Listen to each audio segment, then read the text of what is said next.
Hello दोस्तों, कैसे हैं आप सभी का स्वागत है आपके अपने यूट्यूब चैनल रेवन स्टडी में। मेरे प्यारे विद्यार्थियों, जैसा कि आप सभी जानते हैं कि आप सभी रस और छंद पढ़ चुके हैं।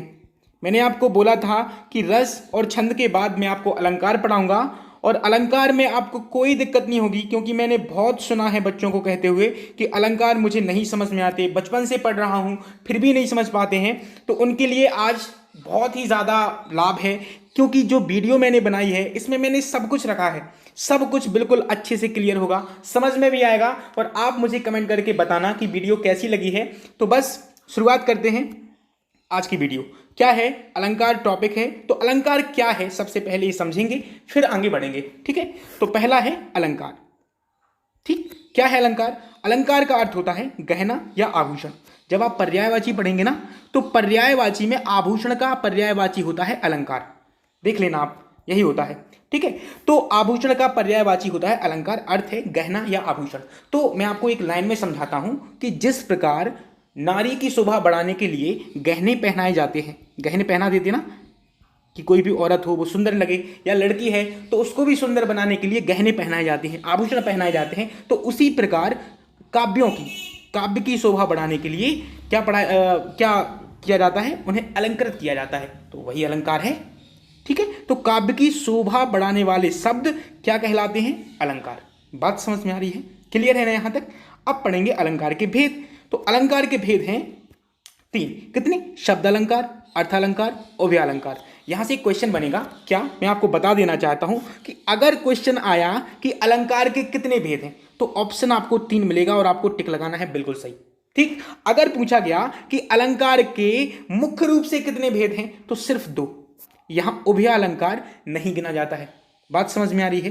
क्या बोला है मैंने कि अगर आपसे पूछा जाए कि अलंकार के कितने भेद हैं, तब तो ठीक है, आपका उत्तर 3 हो जाएगा। लेकिन पूछा गया कि अलंकार के मुख्य रूप से कितने भेद हैं, तो कितने? सिर्फ 2, शब्द अलंकार और अर्थालंकार। बात समझ में आ रही है? ठीक है, तो अलंकार के 3 भेद होते हैं, शब्द अलंकार, अर्थालंकार और उभयालंकार। ठीक है, यहां एक कंफ्यूजन तो नहीं है। अब आप कहोगे कि मैंने तो अनुप्रास पढ़ा है, ठीक है, और यमक पढ़ा है, श्लेष पढ़ा है, ठीक है, वक्रोक्ति पढ़ा है, और भी बहुत सारे पढ़े हैं। ये आपने 3 ही बता दिए। मेरे प्यारे भाइयों, ये इन्हीं के अंग हैं, शब्दालंकार के, अर्थालंकार के, इन्हीं के अंग होते हैं। वैसे तो 3 ही प्रकार के होते हैं, लेकिन इनके अंग होते हैं जो हमें पढ़ने होते हैं और परीक्षाओं में वही पूछे जाते हैं। ठीक है ना? तो शब्दालंकार, अर्थालंकार, उभयालंकार। अब इनकी पहचान क्या है? तो शब्दालंकार को शब्द के माध्यम से पहचाना जाता है। ठीक है, शब्द की आवृत्ति होगी, या शब्द एक बार आएंगे या 2 बार आएंगे, अर्थ कहीं कुछ और निकल रहा होगा, तो शब्द के अर्थ से पता चल जाएगा कि वो अलंकार क्या कहना चाहता है। ठीक है, तो हम समझ जाएंगे। यहां अर्थ के माध्यम से, अर्थालंकार में अर्थ के माध्यम से हमें पूरा जो वाक्य होगा उसको पढ़ना होगा, और पढ़ने के बाद उसका अर्थ निकालेंगे, तभी हम समझ पाएंगे कि कौन सा अलंकार है। बात समझ में आ रही है? यहां उभयालंकार में शब्द भी होंगे और अर्थ दोनों के माध्यम से पता चलेगा कि उभयालंकार है या नहीं है, या क्या होता है। ठीक है, तो इन दोनों पे खास फोकस रहेगा, शब्दालंकार और अर्थालंकार पर, क्योंकि सबसे ज्यादा यही पूछे जाते हैं। कितनी भी बड़ी परीक्षा हो, सबसे ज्यादा शब्दालंकार या अर्थालंकार। बात समझ में आ रही है? उभयालंकार बहुत कम, या ये समझ लो कि अगर 99% ये दोनों पूछे जाते हैं, तो मात्र 1% उम्मीद है कि इस उभयालंकार पूछा जाएगा।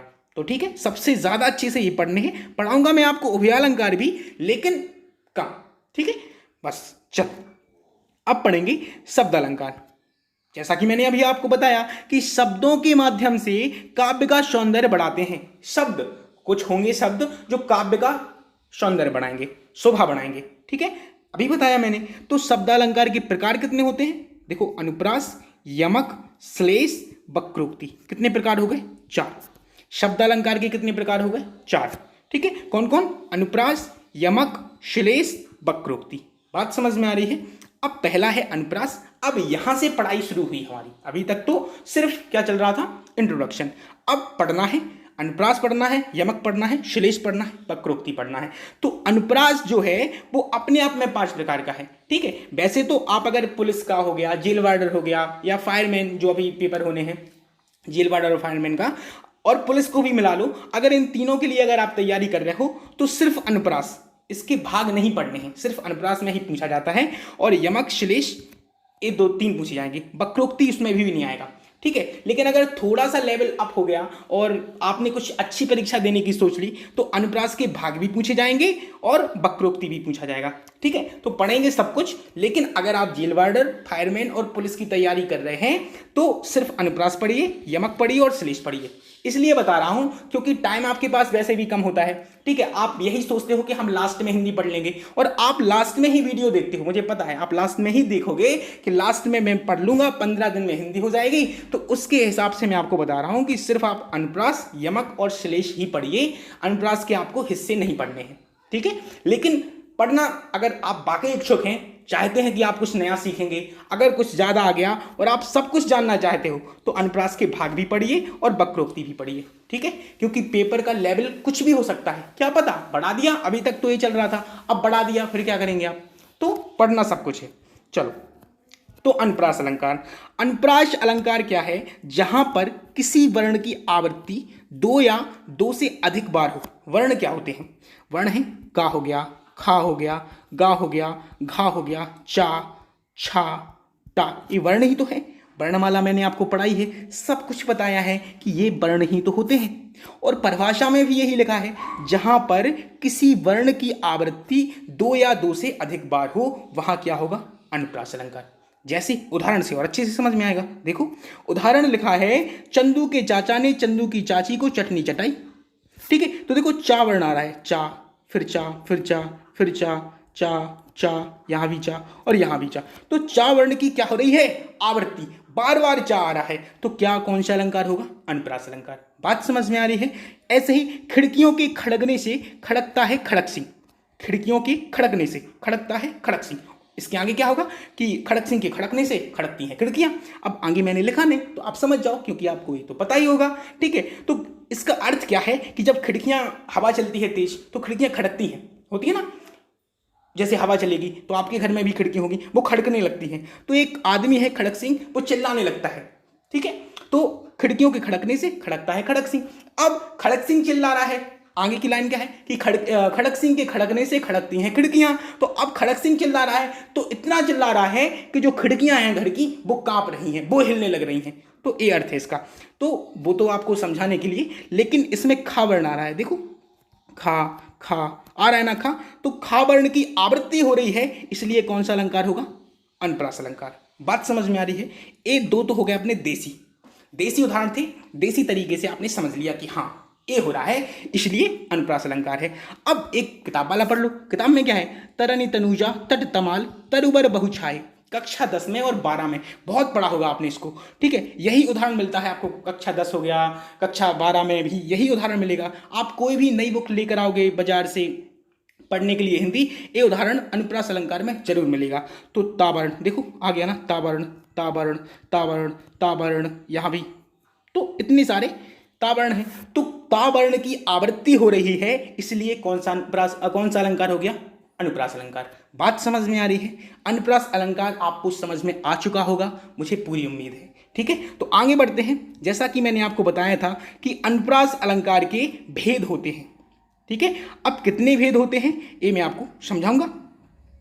अनुप्रास अलंकार के होते हैं 5 भेद। कौन कौन से? छेकानुप्रास, वृत्त्यानुप्रास, अंत्यानुप्रास, लाटानुप्रास, यहाँ लाटा है, ठीक है, लाटा, लटा नहीं है, लाटा अनुप्रास और श्रुत्यानुप्रास, ठीक है। इसमें छेकानुप्रास और लाटानुप्रास बहुत ज़्यादा इंपॉर्टेंट है, बहुत ज़्यादा, जितना मैं कह सकूं उससे भी ज़्यादा।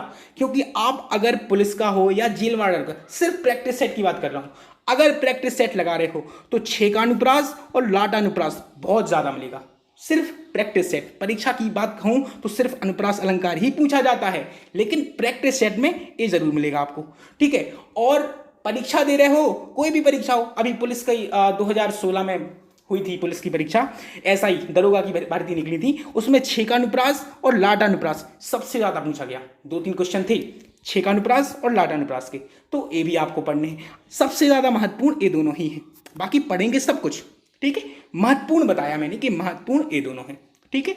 तो 5 भेद होते हैं, और कौन कौन सी? छेकानुप्रास हो गया, वृत्त्यानुप्रास हो गया, अंत्यानुप्रास, लाटानुप्रास, लाटा है ध्यान से लिखना, अगर आप नोट्स बना रहे हैं तो ध्यान से लिखना, और सूत्र्यानुप्रास, ठीक है।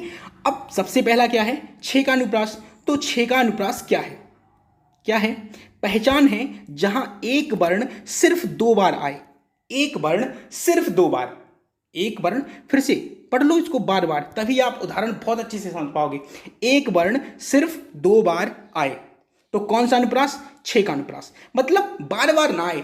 अभी क्या हो रहा था, अनुप्रास मैंने आपको पढ़ाया अनुप्रास अलंकार में कि एक वर्ण की आवृत्ति हो रही थी ना, बार बार हो रही थी। जैसे चंदू के चाचा ने चंदू की चाची को चटनी चटाई, खड़क सिंह के खड़कने से खड़कती हैं खिड़कियां, खिड़कियों के खड़कने से खड़कता है खड़क सिंह, ये बोला ना मैंने आपको। तो इसमें क्या हो रहा है, उसमें खा वर्ण आ रहा था बहुत ज्यादा और चा वर्ण आ रहा था बहुत बहुत बार। यहां छे का अनुप्रास में क्या हो गया कि सिर्फ दो बार आवृत्ति हो, सिर्फ दो बार, मतलब छेक दिया आपने, रोक लिया, बस यहीं रुक जा, दो बार से ज्यादा नहीं आना है तुझे, ठीक है। तो वहां कौन सा अनुप्रास होगा? छे का अनुप्रास अलंकार। बात समझ में आ रही है? इसके उदाहरण समझोगे तो और अच्छे से समझ में आएगा, और उदाहरण आपके सामने है, ये रहे। देखो क्या है पहला उदाहरण। उदाहरण में लिखा है कि 14वीं का चांद हो या आफताब हो। इसके आगे भी कुछ होता है, मुझे नहीं पता है, मुझे लगा मुझे कि इसमें है तो मैं लेके आ गया। देखो 14वीं में चा आ गया और चा आ गया, दो बार आया ना, दो बार। तो 14वीं का चांद हो या आफताब हो, इसके आगे भी लाइन होती है, मुझे नहीं याद है, लेकिन इतना ही आपसे पूछा जाएगा अगर परीक्षा में आएगा तो, कि 14वीं का चांद हो या आफताब हो। तो आपने देख लिया कि चा वर्ण दो बार आ गया, तो कौन सा अलंकार हो गया? छे का अनुप्रास। इसके आगे देखो, अति आनंद मगन महतारी, अति आनंद मगन महतारी एक किताब वाला है। देखो आवरण, आवरण आया ना दो बार, सिर्फ दो बार आएगा। और मावर्ण आया ना दो बार, आ दो बार आया और मां दो बार आया। मैंने क्या बोला था कि एक वर्ण कम से कम दो बार आए, मतलब दो बार ही आए। तो आवरण आया दो बार और मावर्ण आया दो बार। तो कौन सा अनुप्रास? छे का अनुप्रास, क्योंकि इसने मां को छेक लिया कि आपको इससे ज्यादा नहीं जाना है, और आ को भी छेक लिया कि आप भी इससे ज्यादा नहीं बोलेंगे ना, आ इससे ज्यादा बार आएगा, तो छेक लिया, तो छे का अनुप्रास। ठीक। देखो कानन कठिन भयंकर भारी, कानन कठिन भयंकर भारी। देखो का वर्ण कितनी बार आया? सिर्फ दो बार। और भावर्ण कितनी बार आया? दो बार। बोलो है ना? बात समझ में आ रही है? यहां का को छेक लिया गया और भा को छेक लिया गया, इसलिए कौन सा अलंकार हो गया? छे का अनुप्रास। कोई दिक्कत है, कोई परेशानी? यहां तक आपको अच्छे से समझ में आ गई है।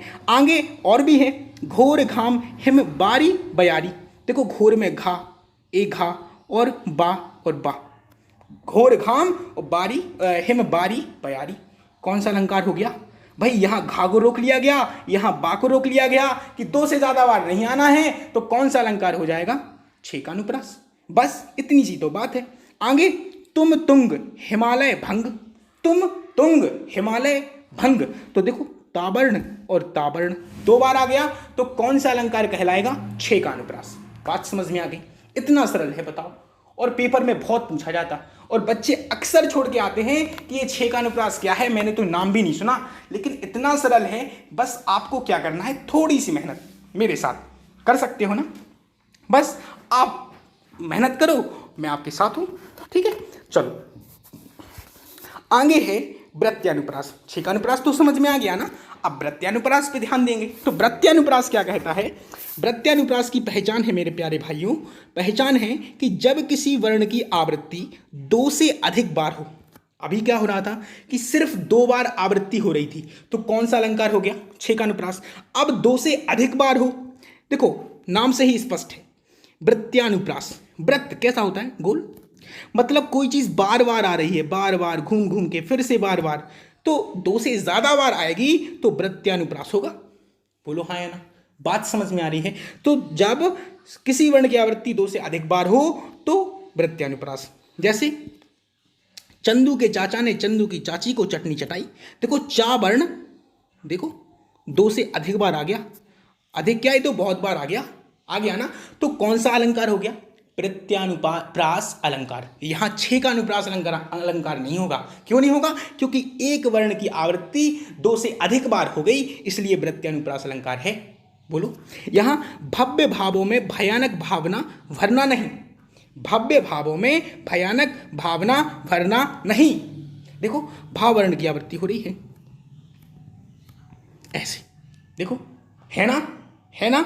इसका अर्थ क्या होगा मेरे प्यारे भाइयों कि भव्य भावों में भयानक भावना भरना नहीं, कि जिसके विचार अच्छे होते हैं उसके अंदर डर को पैदा नहीं करना, डर नहीं भरना, ये इसका मतलब होता है। तो देखो भावर्ण आ गया ना, कितनी बार आया है, 2 से अधिक बार आया है। तो वृत्यानुप्रास, वृत्यानुप्रास क्यों, देखो गोल गोल है तो भाई वृत्त मतलब गोल, कोई आदमी मतलब वर्ण है वो बार बार आए तो ऐसे ही तो बनेगा, ऐसे ही तो बनेगा, बार बार आ रहा है, बार बार आया, इसलिए कौन सा अलंकार, वृत्यानुप्रास अलंकार। बात समझ में आ गई। जब 2 बार आए तो 6 का अनुप्रास, 2 से अधिक बार आए तो वृत्यानुप्रास। बोलो हाँ या ना, बात समझ में आ रही है। अब आगे अंत्यानुप्रास, अंत्यानुप्रास अलंकार। देखो नाम से ही स्पष्ट होता है, नाम भी ऐसे चुनकर रखे जाते हैं कि आपको पता चल जाए कि इसमें क्या है। अब अंत्यानुप्रास है तो देखो अंत्या, अंत में, अंत्यानुप्रास मतलब अंत में कुछ होगा, अंत छिपा है इसमें, छिपा है ना, अंत छिपा है। देखो क्या होता है, जिसमें अंतिम वर्णों का तुक मिलता हो, अंत में तुक मिलता हो, मतलब देखो उदाहरण, देखो समझ में आएगा, उदाहरण से सब समझ में आता है कि जिसने हम सबको बनाया, बात की बात में वह कर दिखाया, जिसका भेद किसी ने ना पाया। देखो या तुक मिल रहा है बाद में कि जिसने हम सबको बनाया, बात की बात में वह कर दिखाया, जिसका भेद किसी ने ना पाया। तो अंत में क्या बन रहा है, तुक बन रहा है, इसलिए अंत्यानुप्रास होगा।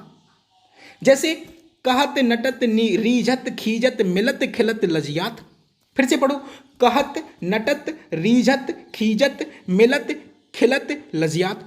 अंत का जो तुक है देखो सब में ता ता ता ता तो आ रहा है ना अंत में। अब आप कंफ्यूज नहीं होना, अब आप कहोगे कि यहां वृत्यानुप्रास भी तो हो सकता है कि देखो ता 2 से अधिक बार आ गया, कंफ्यूज नहीं होना बिल्कुल। सुन लो पहले मैंने क्या बोला कि हाँ, मैं बोलता हूं कि मैंने आपको बताया है कि वृत्यानुप्रास में क्या होता है कि किसी वर्ण की आवृत्ति 2 से अधिक बार हो तो वहां वृत्यानुप्रास होता है, लेकिन कहां हो, आगे, यहां होनी चाहिए थी, यहां नहीं है ना, आगे नहीं है, यहां पीछे हो रहा है मेरे भाई, तो पीछे में क्या होगा, अंत्यानुप्रास, ठीक है। और उसमें लिखा है कि जिसमें अंतिम वर्णों का तुक मिलता हो तो तुक भी मिल रहा है, कहत नटत रीझत खीजत मिलत खिलत लजियात, मिल रहा है ना तुक, तो जब तुक मिल रहा है अंतिम वर्णों का तो अंत्यानुप्रास अलंकार होगा। बात समझ में आ रही है, क्लियर है यहां तक। बोलो आपको कठिन लगते थे, अब सरल लग रहे हैं कि नहीं, बताओ कमेंट करके बताओ, ठीक है ना, बहुत सरल है, बहुत ज्यादा। अब आगे देखो, आगे है लाटानुप्रास अलंकार, सबसे ज्यादा महत्वपूर्ण, सबसे ज्यादा, मैं कहूं 6 का अनुप्रास से भी ज्यादा, तो हां 6 का अनुप्रास से भी ज्यादा। क्यों, पढ़ के समझ जाओगे। देखो शब्दानुप्रास भी कहते हैं, क्योंकि हाँ इसका एक नाम और है शब्दानुप्रास, ये भी याद रखना। अगर लाटानुप्रास नहीं है तो शब्दानुप्रास अगर लिखा है तो ये मत कहना कि ये तो मैंने पढ़ा ही नहीं, पढ़ा है आपने, देख तो लो। लाटानुप्रास को क्या बताया, शब्दानुप्रास भी कहते हैं, तो इसको लिख लो, ठीक है। क्योंकि एक शब्द 2 या 2 से अधिक बार आए लेकिन अर्थ एक ही हो, लेकिन भिन्न भिन्न चीजों के लिए। देखो लाटानुप्रास में वर्ण बदल गया, अभी वर्ण की बात हो रही थी, वर्ण खत्म, लाटानुप्रास में क्या आ गया, शब्द, कि शब्द 2 या 2 से अधिक बार आए, अर्थ एक ही हो लेकिन भिन्न भिन्न चीजों के लिए हो, उसका प्रयोग कैसे, उदाहरण से और अच्छे से समझ में आएगा। देखो मजा आ जाएगा आपको। पूत सपूत तो क्यों धन संचय, और पूत कपूत तो क्यों धन संचय। पूत मतलब क्या होता है बेटा, सपूत मतलब क्या होता है, अच्छा बेटा। अगर पूत अच्छा है मतलब बेटा अच्छा है तो क्यों धन संचय, ठीक है ना। तो देखो यहां क्या हो रहा है कि एक शब्द कई बार आ रहा है, देखो धन 2 बार आ गया ना, संचय 2 बार आ गया, और यहां तो भी 2 बार आ गया, क्यों भी देखो 2 बार आ गया, पूत भी 2 बार आ गया, लेकिन अर्थ अलग अलग है, लेकिन अर्थ एक ही हो, भिन्न भिन्न चीजों के लिए हो। इनका जो 2 बार आ रहे हैं उनका तो अर्थ एक ही है लेकिन भिन्न भिन्न चीजों के लिए। यहां पूत तो क्यों धन संचय, ये सब सपूत के लिए प्रयोग हो रहे हैं। यहां पूत तो क्यों धन संचय एक कपूत के लिए प्रयोग हो रहे हैं। बात समझ में आ रही है, क्लियर है ना यहाँ तक कि मैंने क्या देखा कि एक शब्द दो या दो से अधिक बार आए तो देखो संचय संचय, धन धन, क्यों क्यों, तो, पूत पूत आए, लेकिन अर्थ एक ही हो, बिल्कुल है लेकिन भिन्न भिन्न चीजों के लिए। देखो यहाँ सपूत के लिए एक लाइन में सब प्रयोग हो रहे हैं और यहाँ कपूत के लिए इस लाइन में सब प्रयोग हो रहे हैं। बस तो क्या हो जाएगा मेरे प्यारे भाइयों, लाटानुप्रास अलंकार हो जाएगा ना।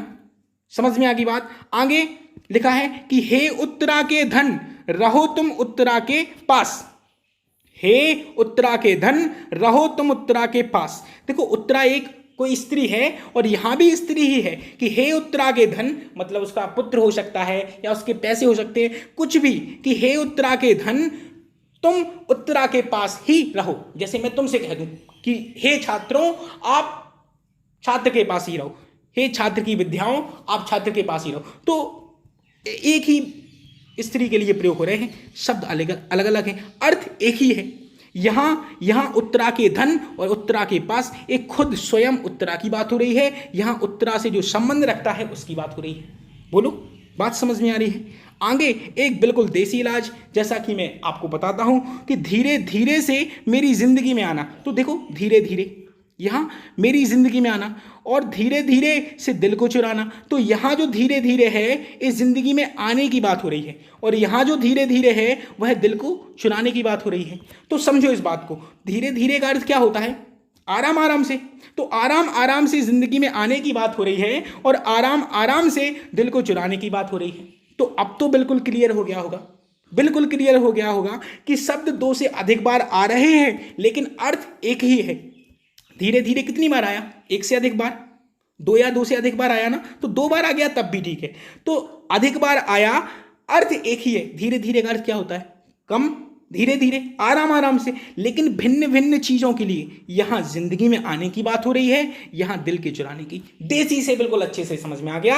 अब बताओ कोई दिक्कत हो, लाटानुप्रास में हो ही नहीं सकती, बोलो हाँ या ना, नहीं हो रही है ना। तो अब आगे बढ़ेंगे और आएंगे श्रुत्यानुप्रास अलंकार पर। क्या कहता है श्रुत्यानुप्रास अलंकार, और समझेंगे और आगे बढ़ेंगे। देखो श्रुत्यानुप्रास मतलब श्रुति कि सुनने में एक जैसी लगती हो, श्रुति मतलब सुनने में एक जैसी लगती हो, ठीक है। पहचान क्या है, पहचान है मेरे प्यारे भाइयों, पहले तो कलर बदलने थोड़ा अच्छा लगेगा, एक ही उच्चारण स्थान वाले वर्ण या एक ही वर्ग के वर्ण का प्रयोग हो। ये लाइन आपको अब लेके जाएगी हिंदी वर्णमाला में।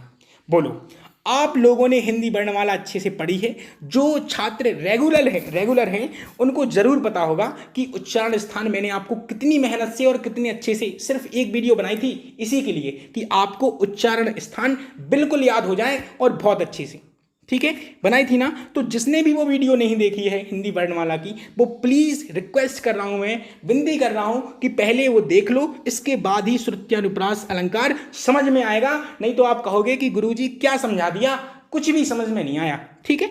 तो फिर भी अगर आपने पढ़ लिया है तो पढ़ लो, और नहीं पढ़ा है तो पहले हिंदी वर्णमाला का वीडियो देखो, उच्चारण स्थान वाला हिंदी वर्णमाला पार्ट 2, इसके बाद श्रुत्यानुप्रास देख लेना, आपको अच्छे से समझ में आ जाएगा, ठीक है। लिखा है कि एक ही उच्चारण स्थान वाले वर्ण, उच्चारण स्थान एक ही हो। जैसे देखो का वर्ग का उच्चारण स्थान क्या होता है, देखो का वर्ग का मैंने क्या बताया था कि कौवा या कबूतर कोई भी मान लो चोंच कहां मारता है, कंठ में चोंच मारी तो का वर्ग पूरा, का, खा, गा, घा, इया, ठीक है। और मुंह से क्या आवाज निकली, आह निकली ना, तो छोटा आ, बड़ा आ और आहा और हा, ए भी, ये सब एक ही उच्चारण स्थान वाले क्या हैं, वर्ण हैं, एक ही उच्चारण स्थान वाले वर्ण। तो ये सब अगर एक लाइन में आ रहे हैं, एक वाक्य में आ रहे हैं, तो क्या होगा, श्रुत्यानुप्रास अलंकार। अब जैसे चा वर्ग, तो चा वर्ग के लिए मैंने क्या बताया था कि चा मतलब चा चम्मच होता है।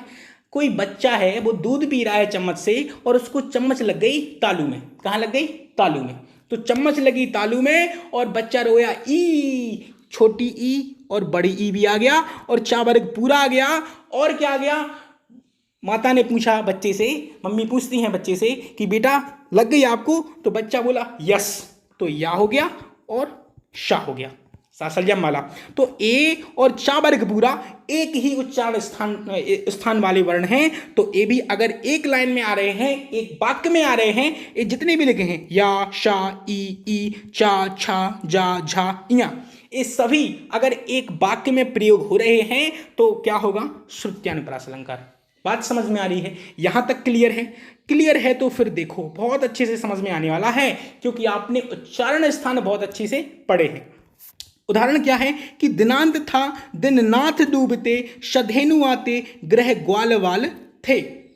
अब देखो, दा गया, ना गया, ता गया, था गया, फिर दा ना था आ रहा है ना।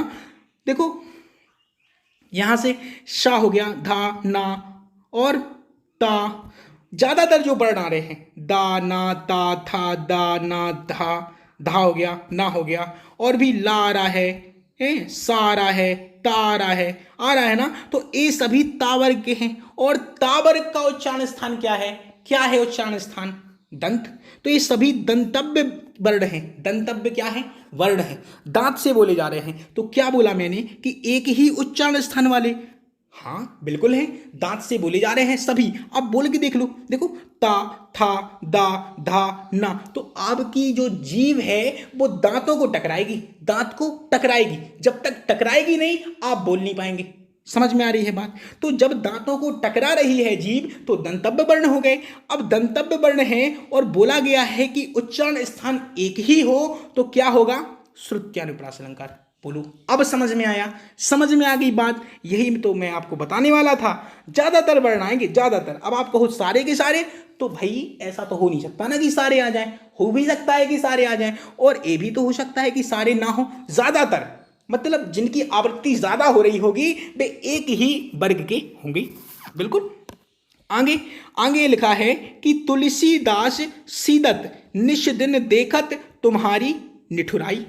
देखो ता, ला, सा, दा, शा, ये एक ही उच्चारण स्थान वाले हैं, और कहाँ के हैं? ये भी दंतव्य के हो गए। अब मुझे दंतव्य के ही मिले उदाहरण, तो मैं दंतव्य के लेकर आ गया। आप किताब से और पढ़ लेना, क्योंकि मैंने तो देख लिया है कि किताब में नहीं मिल रहे थे। एक दो किताबें हैं मेरे पास जिनसे मैं आपको पढ़ाता हूँ, तो किताबों में यही उदाहरण मिले, दंतव्य वाले ही मिले। तो मैं माफ़ी चाहूँगा। अब आप कह रहे होगे कि सर जी आप तो यही लेकर आ गए। तो मेरे प्यारे विद्यार्थियों, दंतव्य वाले से भी तो क्लियर हो रहा है ना। तो आप थोड़ी सी मेहनत आप कर लेना, ठीक है? आप थोड़ी सी और देख लेना, आपके पास और अच्छी अच्छी किताबें होंगी, तो उनमें दूसरे उच्चारण स्थान वाले वर्ण ढूंढ लेना, और उनका भी देखोगे ना तब भी आपको समझ में आएगा। समझ लो कि तुलसीदास सीदत, निश दिन देखत तुम्हारी निठुराई। तो ज्यादातर जो वर्ण आ रहे हैं सा, दा, ता और ला हो गया, ना हो गया, हा हो गया, हा नहीं है, और ता, ला, दा, ना और ला हो गया, ता हो गया। ये सारे जो वर्ण हैं वो क्या हैं? एक ही उच्चारण स्थान वाले हैं। कहाँ से बोले जाते? दंतव्य। दंतव्य है ना, दांत से बोले जा रहे हैं, तो उच्चारण स्थान एक ही है, इसलिए क्या हो गया? श्रुत्यानुप्रास अलंकार। अब बताओ, इतनी बात आपको मैं समझा पाया हूं। अनुप्रास अलंकार आपको समझ में आ गया अच्छे से?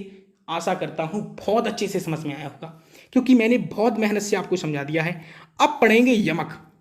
यहां से यमक मतलब आपके मुख पर चमक आ जाएगी, ऐसे समझाऊंगा यमक। बस साथ में बने रहिए, ठीक है? तो पहचान क्या है? पहचान है कि जब कोई शब्द दो या दो से अधिक बार आए और प्रत्येक बार उसका अर्थ अलग अलग हो। अब आप कहोगे पहली लाइन पढ़कर कि जब कोई शब्द दो या दो से अधिक बार आए, अरे ये तो लाटानुप्रास में भी था कि दो या दो से अधिक बार आता था तो लाटानुप्रास हो जाता था। तो मेरे प्यारे भाइयों आगे भी तो पढ़ो, वहां लिखा है कि प्रत्येक बार उसका अर्थ अलग अलग हो, और वहां क्या होता था कि अर्थ एक ही होता था। अर्थ क्या होता था? एक ही, बस भिन्न भिन्न चीजों के लिए प्रयुक्त होता था। तो लाटानुप्रास और यमक अलंकार में आपको फर्क समझ में आ गया है कि लाटानुप्रास क्यों नहीं होगा? क्योंकि शब्द तो ठीक है दो से अधिक बार आ रहे हैं, लेकिन प्रत्येक बार उसका अर्थ अलग अलग होगा। कहां? यमक में। और अगर अलग अलग नहीं होगा तो लाटानुप्रास होगा। क्लियर है? यहां तक समझा पा रहा हूं आपको अच्छे से? अब आप कहोगे गुरुजी उदाहरण बता दो, अभी मजा आ जाएगा। बिल्कुल भैयो, अभी देखो, कनक कनकते शौगनी, मादकता अधिकाय, या खाए बोराए जग, या पाए बोराए। ठीक है? तो आपको ठीक है नहीं पता कि देखो कनक कनक 2 बार आ गया, आप नहीं इसका मतलब समझ रहे हो कि एक कनक का मतलब क्या है और दूसरे कनक का मतलब क्या है, आपको नहीं पता है, कोई बात नहीं, नहीं पता होने दो। लेकिन लास्ट में जो लाइन लिखी है ना कि या खाए बौराए जग और बा पाए बौराए, मतलब एक को खाने से बौराए मतलब बौरा जाता है व्यक्ति, और एक को पानी से बौरा जाता है, बौराए मतलब पागल हो जाता है। एक कानपुर साइड ऐसी भाषा बोली जाती है कि बौरा गए हो का, तो हम लोग इस साइड के हैं, तो कोई बात नहीं है, बौराए का मतलब होता है पागल होना, ठीक है। तो एक को खाने से पागल हो जाता है और एक को पाने से पागल हो जाता है व्यक्ति। तो आपको इतना तो समझ में आ रहा होगा कि एक को पालो तो पागल हो जाएंगे, एक को खा लो तो पागल हो जाएंगे, है ना। तो एक कनक का दूसरा मतलब होगा और एक कनक का दूसरा मतलब होगा, एक जैसा तो हो नहीं सकता। तो यहां से भी क्लियर हो रहा है, ठीक है। तो देखो शब्द 2 या 2 से अधिक बार आ गया और अर्थ भी उनका क्या है, अलग अलग है। तो कौन सा अलंकार हो गया, यमक अलंकार। बात समझ में आ रही है, क्लियर है। अब यहां मैं आपको बता देता हूं कि एक कनक का अर्थ क्या है और दूसरे कनक का अर्थ क्या है। तो एक कनक का अर्थ है मेरे प्यारे विद्यार्थियों धतूरा, और दूसरे का अर्थ है सोना। धतूरा क्या होता है पता है आपको, बता देता हूं। धतूरा क्या होता है, अभी श्रावण का महीना चल रहा है, तो आपने देखा होगा कि शिव जी को एक फल चढ़ता है, उसमें कांटे लगे रहते हैं ऐसे ऐसे, ठीक है, वही तो होता है धतूरा। देख लेना आप जाके मंदिर, थोड़ा मंदिर भी होया करो, अच्छा लगता है। और एक कनक का मतलब होता है सोना, ठीक है। और आगे का उदाहरण देख लो, और भी मजेदार है। 3 बेर खाती ते बे 3 बेर खाती थी, खाती हैं। तो देखो यहां बेर और बेर, एक शब्द 2 बार आ रहे हैं, आ रहे हैं ना, आ रहे हैं ना। तो इस बेर का मतलब और इस बेर का मतलब अलग अलग है। एक बेर का मतलब है बार, एक बेर का मतलब है फल। तो 3 बेर मतलब 3 बार कोई व्यक्ति खाता है, या कोई लड़की है खाती लिखा है, तो कोई लड़की मान लो कि लड़की 3 बार खाती है, और हर बार में कितने फल खाती है, 3 फल खाती है। बेर एक फल होता है ना। तो 3 बार 3 फल खाती है, ठीक है। तो 3 बेर खाती थे वे 3 बेर खाती हैं। बेर का मतलब अलग अलग है दोनों जगह, इसलिए कौन सा अलंकार, यमक अलंकार, ठीक है। आगे और भी है, देखो। काली घटा का घमंड घटा, काली घटा, काली घटा मतलब काले बादल, काले बादल। घमंड घटा, इस घटा का मतलब है कम होना, माइनस हो गया, कम हो गया, कि काली घटा का घमंड घटा, काली घटा का घमंड घटा मतलब काले बादल कम हो गए। तो देखो घटा तो 2 बार आ रहा है, लेकिन इस घटा का दोनों ही जगह पर अलग अलग मतलब है। एक घटा से होता है बादल, एक घटा से कम, देखो लिखा भी है मैंने नोट में। तो इसलिए कौन सा अलंकार हो गया, यमक अलंकार। बात समझ में आ रही है। आगे और भी लिखा है, देखो। गुल कर दिया दिया को, गुल कर दिया दिया को दोनों आंखें मीची। तो गुल कर दिया मतलब बुझा दिया, बंद कर दिया, किसको, दिया को। इस दिया से मतलब क्या है, दीपक। ये दिया क्या है, दीपक। तो यहां दिया और यहां दिया, 2 वर्ण 2 शब्द तो आ गया, लेकिन इसका अर्थ अलग अलग है कि क्या। तो यहां गुल कर दिया, यहां तक पढ़ो पहले। तो गुल कर दिया मतलब बंद कर दिया या बुझा दिया, और इस दिया का मतलब क्या है, दीपक। तो किसे बंद कर दिया, दीपक को बंद कर दिया या बुझा दिया, और दोनों आंखें मीची मतलब आंखें बंद करके सो गए। कौन सा अलंकार हो गया, यमक अलंकार। क्यों हो गया, क्योंकि यहां दिया 2 बार आया, शब्द 2 बार आ रहा है, और दोनों ही बार अलग अलग मतलब निकल रहे हैं। तो कौन सा अलंकार, यमक अलंकार। बात समझ में आ रही है, क्लियर। ऐसे ही तो किया जाता ना क्लियर, कि भाई कंफ्यूजन हो ही ना। देखो मैंने आपको कितने उदाहरण दे दिए, 3-4 तो मैंने दे ही दिए ना। इससे ज़्यादा और क्या मिलेगा। आप किताबें भी ढूंढ लो ना, तो यही मिलेंगे आपको, उदाहरण भी यही मिलेंगे। और किताबों में आपसे अगर क्वेश्चन भी पूछेगा ना, तो यही पूछेगा। और पेपर में भी गारंटी देता हूं मैं आपको कि इनमें से ही फंस जाएंगे। तो इसीलिए मैं इतने सारे उदाहरण लिख कर आता हूं कि आपको उदाहरण में ही समझ में आ जाए अच्छे से, ठीक है। तो यहां तक क्लियर हो गया। अब आगे क्या लिखा है, श्लेष अलंकार।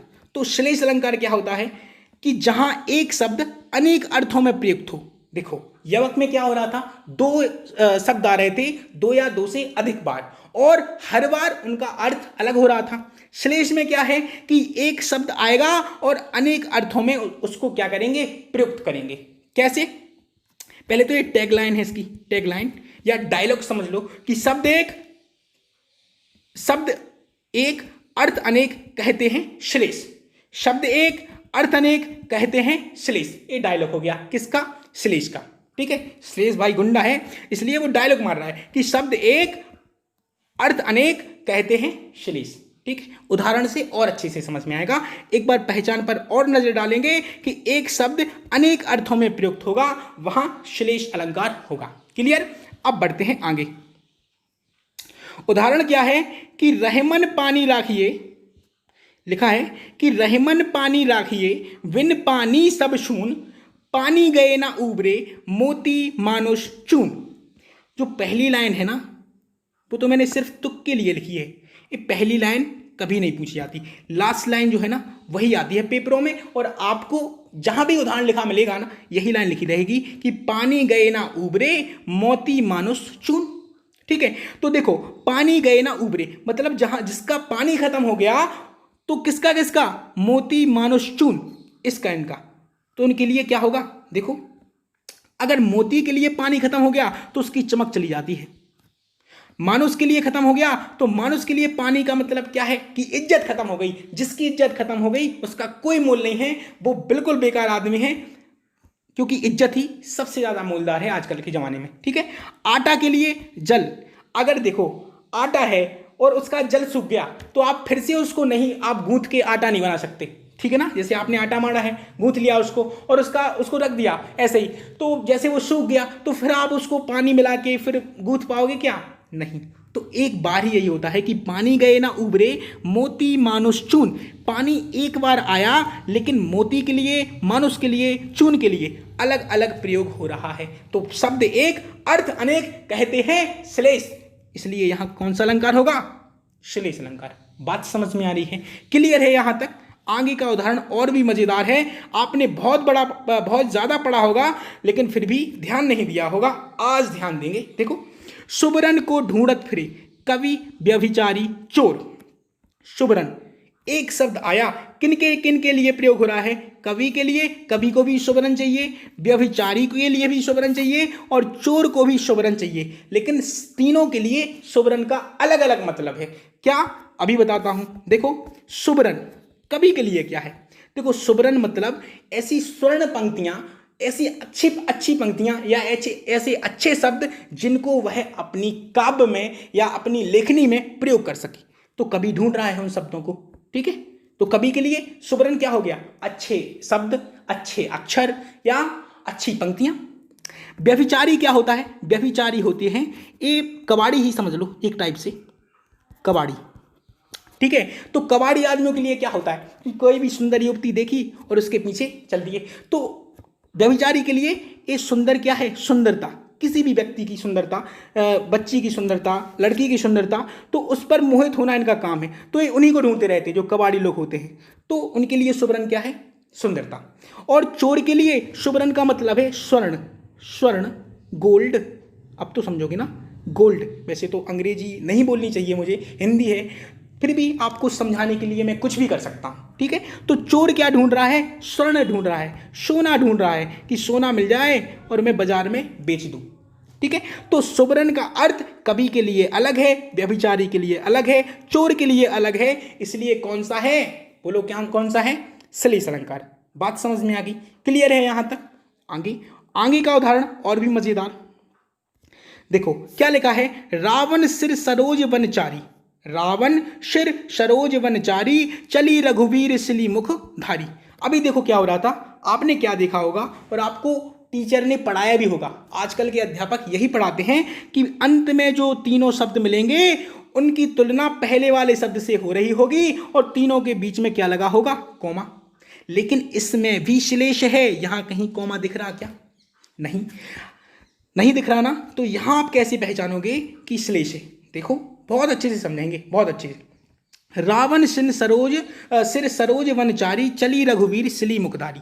तो जो सिली आया ना उसके दो मतलब है। क्या क्या? बाण और भ्रमर।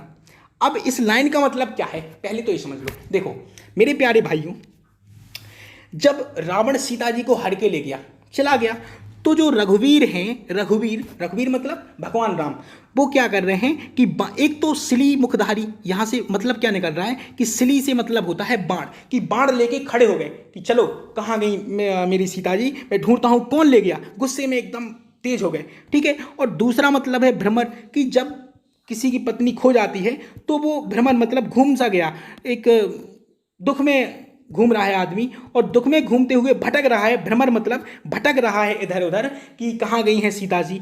तो सिली मुखधारी मतलब मुंह बना के घूम रहा है इधर उधर पूरे जंगल में कि कहाँ गई सीता जी। और एक सिली का मतलब क्या है कि बाण, कि बाण लेकर खड़े हो गए गुस्से में कि कहाँ गई सीता, चलो मैं उन्हें ढूंढता हूँ, ऐसे, ठीक है। तो सिली सिर्फ एक बार आया, आया ना एक बार, और उसका अर्थ कितना हुआ, दो, एक से बाण एक से भ्रमर। इसलिए एक उदाहरण मैंने लिखा है क्योंकि यहाँ कोमा नहीं लगा है, और आप नहीं पहचान सकते कि इसमें श्लेष है जब तक आपको अर्थ ना पता हो, ठीक है। समझ में आ गई बात। आगे आगे देखो, बलिहारी नृपकूप की गुण बिन बूंद ना देही।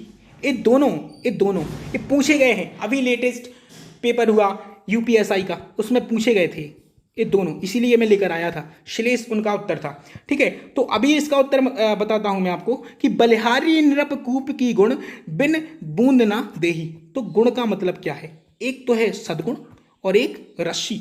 नृप से मतलब है राजा, राजा होता ना, नृप का, राजा का पर्यायवाची नृप होता है, या नृप का पर्यायवाची राजा होता है, एक ही बात समझ लो। और कूप मतलब कुआं, बोलो हाँ है ना, होता है ना कि नृप अगर राजा सद्गुणी नहीं है तो प्रजा त्राहिमाम त्राहिमाम करेगी, प्रजा देखेगा ही नहीं, वो अपना अपना देखेगा। इसलिए राजा का सद्गुणी होना बहुत अनिवार्य है। और कूप, अगर कुएं में रस्सी नहीं है तो वो एक बूंद भी पानी नहीं देगा, यहां वही लिखा है कि बिन बूंद ना देही, मतलब राजा अगर सद्गुणी नहीं है तो प्रजा को कुछ नहीं देगा, एक बूंद भी नहीं देगा, मतलब एक टुकड़ा भी नहीं देगा उसको, प्रजा को, प्रजा के बारे में सोचेगा भी नहीं। और अगर कुआं में रस्सी नहीं है तो वो एक बूंद पानी नहीं दे सकता है, कैसे देगा बताओ, पानी तो इतने नीचे है, आप सिर्फ देख सकते हो, उसको निकाल नहीं सकते जब तक आपके पास रस्सी ना हो, बोलो हाँ या ना, बात समझ में आ रही है।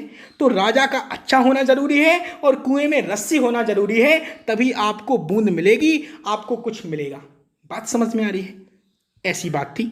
इसलिए यहां कौन सा अलंकार हो गया, श्लेष, ठीक है, बात समझ में आ गई। अब यमक और श्लेष में क्या फर्क समझ में आ रहा है आपको, कि श्लेष में क्या है कि शब्द एक अर्थ अनेक कहते हैं श्लेष, ठीक है, कि एक शब्द अनेक अर्थों में प्रयुक्त हो रहा है, इसलिए कौन सा अलंकार, श्लेष अलंकार। यमक अलंकार क्या है कि यमक अलंकार में कोई भी जो शब्द है वो दो बार आए या उससे ज्यादा आए और अर्थ अलग अलग हो तो क्या होगा, यमक अलंकार। बात समझ में आ रही है, क्लियर है यहां तक। अब एक और पढ़ लो, वक्रोक्ति अलंकार क्या होता है, बहुत ही शानदार तरीके से पढ़ेंगे। शानदार तरीका क्या है कि वक्रोक्ति अलंकार पढ़ना है। पहचान क्या है कि जब किसी व्यक्ति के द्वारा कहे गए शब्द का दूसरा व्यक्ति जानबूझकर दूसरा अर्थ निकाले। वक्रोक्ति, वक्र मतलब कैसा होता है, घुमा हुआ, ऐसे होता है वक्र, होता ना। वक्रोक्ति, उक्ति मतलब कहा हुआ, मतलब घुमा के कह रहा है, घुमा के बात समझ रहा है, जानबूझकर कह रहा है, घुमा घुमा कर बात कह रहा है, वहां कौन सा अलंकार होगा, अलंकार वक्रोक्ति अलंकार। लिखा भी यही है कि जब किसी व्यक्ति द्वारा कहे गए शब्द का दूसरा व्यक्ति जानबूझकर दूसरा अर्थ निकाले, कौन सा अलंकार, वक्रोक्ति। उदाहरण से और अच्छे से समझ में आएगा, देखो, कौन द्वार पर राधा जी पूछती हैं श्री कृष्ण से, कौन द्वार पर, हरि में राधे, हरि भगवान श्री कृष्ण जी कहते हैं कि हरि में राधे, हरि हूं मैं राधे। तो यहां राधा कह रही हैं, घुमाकर बात कह रही हैं, और क्या कह रही हैं, क्या वानर का काम यहां, क्या वानर का काम यहां। वो समझ गई हैं कि भगवान श्री कृष्ण हैं, लेकिन घुमाकर क्यों कह रही हैं, क्योंकि उनको पता है वो वक्रोक्ति अलंकार का प्रयोग कर रही हैं, उनको नहीं पता है लेकिन यहां प्रयोग हो रहा है। तो कौन द्वार पर, हरि में राधे, हरि एक शब्द आया, इसका मतलब क्या होता है, एक तो हरि की ईश्वर या विष्णु या श्री कृष्ण, ठीक है, और एक हरि का मतलब होता है वानर, ठीक है, तो यहां उन्होंने बात घुमा दी कि हरि से मतलब था श्री कृष्ण जी आए हैं, लेकिन राधा जी क्या कह रही हैं हरि को कि वानर। उनको पता है कि वानर कैसे बोलेगा, लेकिन फिर भी वो हरि को वानर बना रही हैं, घुमाकर बात कर रही हैं, जानबूझकर दूसरी बात कह रही हैं, दूसरी बात समझ नहीं है। इसलिए कौन सा अलंकार होगा? वक्रोक्ति अलंकार। बात समझ में आ गई ना? यहां से आगे, यहां से भागना मत पढ़ो, यहां से भागना मत पढ़ो। जैसे आप एक अध्यापक हो, जैसे मैं एक अध्यापक हूं, और मैंने आपसे बोला कि यहां से भागना मत पढ़ो, ठीक है, और आपने क्या निकाला इसका मतलब? मैं आया वापस और आप भाग गए, और आपने मुझसे बोला कि गुरुजी आपने तो ये बोला था यहां से भागना, यहां से भागना, भाग जाओ, यहां से मत पढ़ो, यहां से भागना मत पढ़ो। देखो कोमा का फर्क हो गया, यहां से भागना मत, जाना मत, यहां से पढ़ो यहीं बैठकर, ये तुम भूल कर गए। और उसने समझा क्या, अगले आदमी ने क्या समझा? यहां से भागना मतलब भाग जाओ, मत पढ़ो, नहीं पढ़ना है, ऐसे मतलब जानबूझकर दूसरी बात समझ ली उसने। कोमा देखो यहां लगा था, उसने भागना के पीछे लगा दिया, तो अर्थ अलग अलग हो गए ना, तो बस समझ भी वही रहा है। तो जानबूझकर अगर दूसरा अर्थ निकाले तो वहां वक्रोक्ति अलंकार होता है। बात समझ में आ गई है? क्लियर है यहां तक? बस अगर क्लियर है तो मैं समझूंगा कि आपको अलंकार समझ में आने लगा है। यहां आपने शब्द अलंकार बहुत अच्छे से पढ़ लिया ना, और यही मैं आपको पढ़ाना चाहता था। आशा करता हूं कि आपको बहुत अच्छे से समझ में आया होगा। वीडियो जरूर आपको देखने में लंबी लगी होगी, लेकिन अगर आप पढ़ेंगे तो आपको बहुत मज़ा आया होगा, मुझे पूरी उम्मीद है। अगर आपको वीडियो अच्छी लगी है तो प्लीज़ दिल से लाइक कीजिए, कमेंट ज़रूर करके मुझे बताइए कि कहाँ कमी रह रही है, आपको कितना मज़ा आ रहा है या नहीं भी मज़ा आ रहा है, तो आप मुझे बताइए कि दिक्कत क्या है, क्या परेशानी है, क्यों समझ में नहीं आ रहा है। और अगर समझ में आ रहा है तो वीडियो लाइक कीजिए, शेयर कीजिए, और बताइए सबको कि हिंदी भी पढ़ाई जाती है रेवन स्टडी चैनल पर, और अच्छी पढ़ाई जाती है। अगर आपको अच्छी लग रही है तो सबको अच्छी लगेगी, ठीक है। तो अब अगली वीडियो आएगी अर्थालंकार की, और उसी में उभयालंकार भी पढ़ाएंगे, ठीक है। तो फिर मुलाकात होगी, तब तक के लिए नमस्कार। अच्छे से रहिए, सुरक्षित रहिए और मजे